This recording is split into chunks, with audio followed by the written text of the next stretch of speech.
সুসময়ে বন্ধু বটে অনেকে হয়, দুঃসময় কেউ কারো নয়। বিএনপির যখন খারাপ সময় ছিল তখন কর্মী পাওয়া যেত না। সমাবেশে কিংবা হরতাল অবরোধ কথাই পাওয়া যাইত না।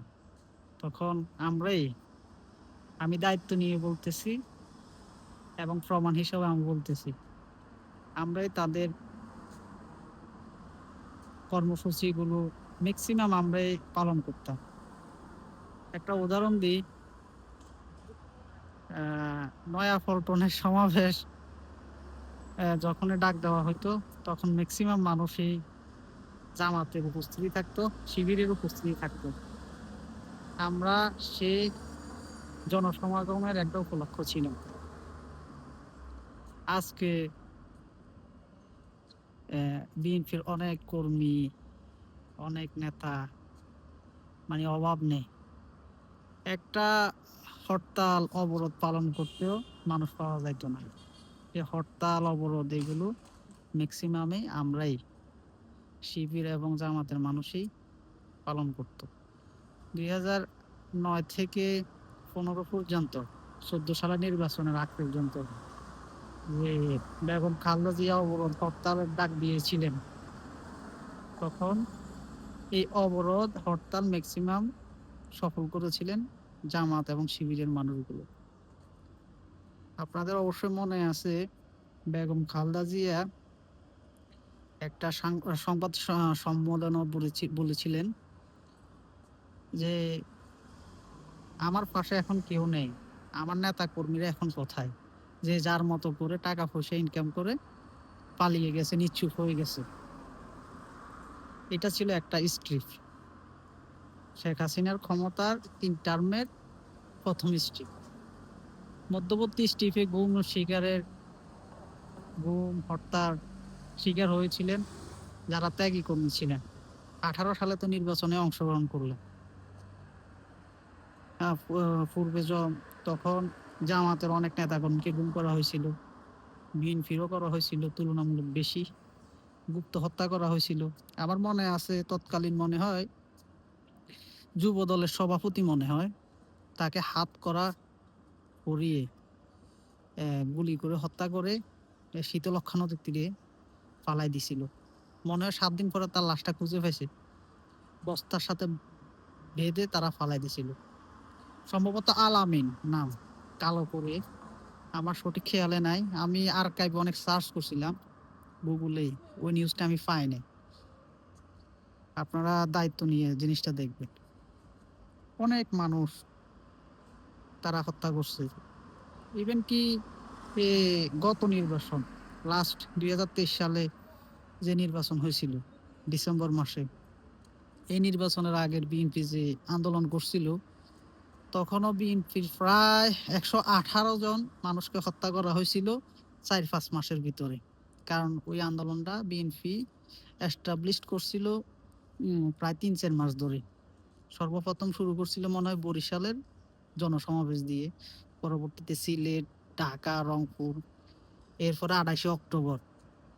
কিন্তু ফল কিছু নিয়ে আসতে পারে না। কিন্তু বিএনপি, আমার আফসোস লাগে, সম্ভবত তারা তাদের শহীদদেরকে ভুলে গেছে, তাদের ত্যাগ ভুলে গেছে, বেগম খালেদা জিয়ার আদর্শ থেকে বিচ্যুত হয়েছে। পার্সোনালি আমি বিএনপিকে খুবই পছন্দ করি, অন্তত আওয়ামী লীগ থেকে। আওয়ামী লীগ থেকে ফার বেটার হচ্ছে বিএনপি।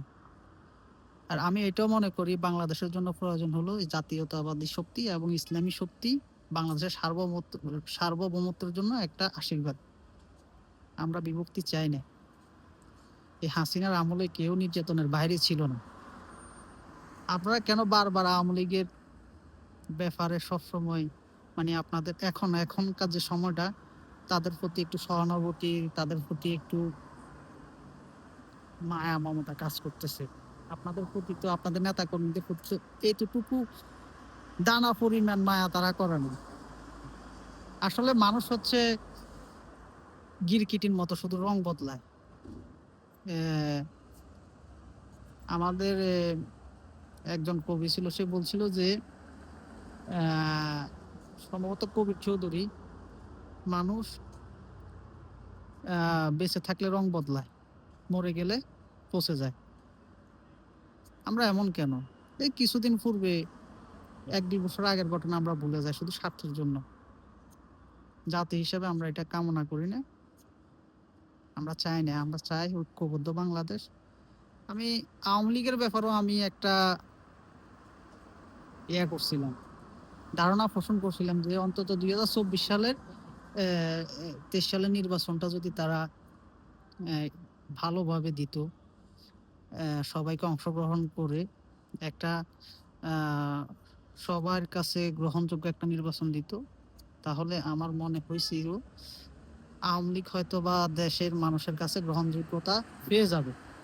কারণ কি? তারা যে কাজগুলো করেছিল সে কাজগুলোর একটা আ স্মৃতিস্মারক হিসেবে তারা দেশে প্রতিষ্ঠিত হইতে পারত। ওই নির্বাচনটা যদি তারা সুষ্ঠুভাবে দিত। মানুষ মাফ করে দিত। বাংলাদেশের মানুষ সরল মনা। এমনকি আমিও চিন্তা করতাম যে যাই হইছে, হইছে আল্লাহর পক্ষ থেকে। মাফ করে দিতাম। একটুও হিংসাও আমার ভিতরে কাজ করত না। যাক তারা সেটা করে নাই। হয়তো তাদের পতন আল্লাহ ওইভাবে লিখেছিল যেভাবে তাদের পতন হইছে। যাক সবাই ভালো থাকবেন। ঐক্যবদ্ধ বাংলাদেশ আমরা দেখতে চাই। ন্যায়ের পক্ষে, অন্যায়ের বিরুদ্ধে। অন্যায় সেটা আমার ভাই করবে, বাবা করবে, আমি প্রতিবাদ করব ইনশাআল্লাহ। দল তো কথাই না। দলের ব্যাপার তো ভিন্ন। আমরা দলকে এমন এক জায়গায় নিয়ে গেছি, ধর্ম, কর্ম দেশের উপরে। অথচ এটা ধর্ম, কর্ম দেশের উপরে নয়। এটা খুবই প্রাথমিক অবস্থা। এটা ভুল করবে, আমরা এটা বর্জন করব। সবাই ভালো থাকবেন। আসসালামু আলাইকুম।